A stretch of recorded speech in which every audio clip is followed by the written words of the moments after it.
La colère des Algériens contre les médias publics français ne s'est pas apaisée, car il est devenu clair que les médias audiovisuels publics en France n'avaient pas encore bouclé le dossier de la décennie noire. La haine contre l'Algérie, son peuple et ses institutions légitimes continue de peser dans les médias publics français.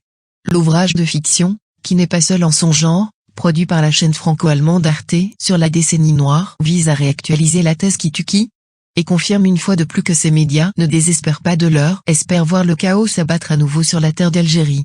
Le média français, qui a déroulé le tapis rouge au Front islamique du Salut dissous, parti responsable de la mort de plus de 200 000 personnes, prouve la thèse du qui tue qui. Elle est encore très forte dans les médias de service public français. La tutelle de ces institutions médiatiques, qui accueillent le mouvement terroriste Rachad, héritier du Front islamique du Salut, devrait tirer les leçons de l'échec du printemps arabe, qui a déjà viré au chaos et au génocide en Syrie et en Libye. N'est-il pas temps pour ceux qui ont décidé de produire cette médiocrité de réaliser la vérité sur cette mémoire, qui choque encore les Algériens, en commençant à rejeter l'idée qui circule depuis plusieurs années, selon laquelle Rachad et son prédécesseur, le Front islamique du Salut, sont des mouvements révolutionnaires, autre théorie largement nourrie et largement utilisée dans cette production pour les médias publics français.